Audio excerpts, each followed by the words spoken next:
Good evening, friends. Let's read our Bible today, friends, in 2 Chronicles chapter 10. Jezebel rebels against Rehoboam. Rehoboam went to Shechem, for all the Israelites had gone there to make him king. When Jeroboam, son of Nebat, heard this, he was in Egypt, where he had fled from King Solomon. He returned from Egypt, so they sent for Jeroboam and said to him, "Your father put a heavy yoke on us, but now lighten the harsh labor and the heavy yoke he put on us, and we will serve you." Rehoboam answered, "Come back to me in 3 days."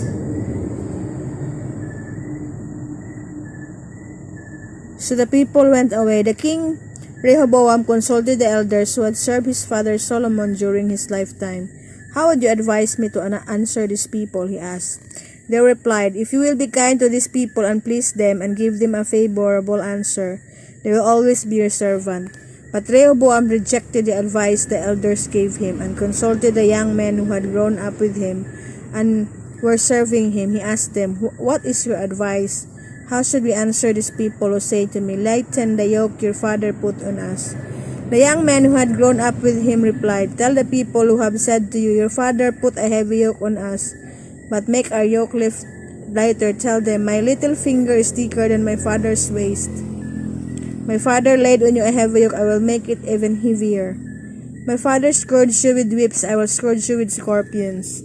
3 days later, Jeroboam and all the people returned to Rehoboam, as the king had said, "Come back to me in 3 days."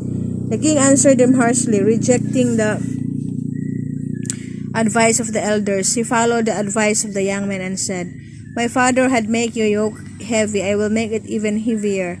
My father scourged you with whips, I will scourge you with scorpions." So the king did not listen to the people, for this turn of events was from God, to fulfill the word the Lord had spoken to Jeroboam, son of Nebat, through Ahijah the Shilonite.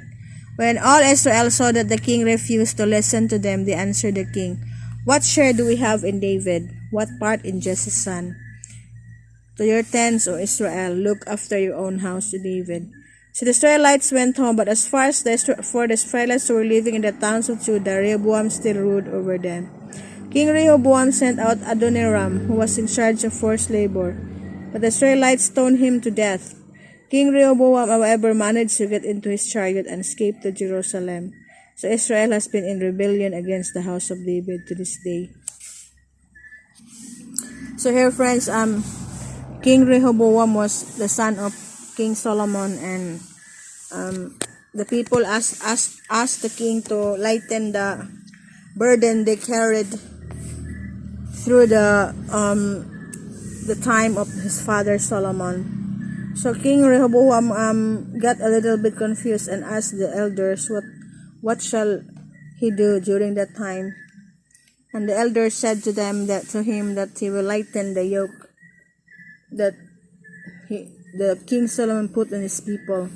So, but King Rehoboam did not listen to the elders, but he listened to his friends.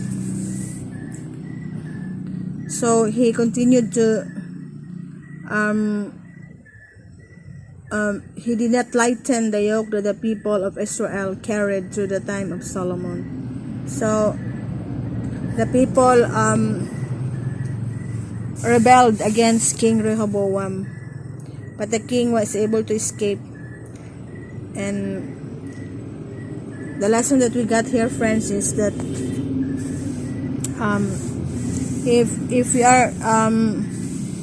we do bad things to other people, or to really make their lives uneasy, there are tendency that they are going to rebel and take revenge on us.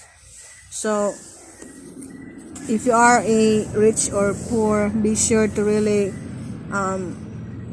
treat all people in all kindness, so that nothing will happen to you if they get united and rebelled against you. So be kind to all people, especially if you are rich, to really treat all your servants well, so that they will treat you good as well. And We really need to treat all people with kindness and to really treat them as brothers so that they will not rebel against us, and we will not nothing bad will happen to us, especially if you are a king or a leader. So enjoy your walk with the Lord. Thank you so much. Good evening.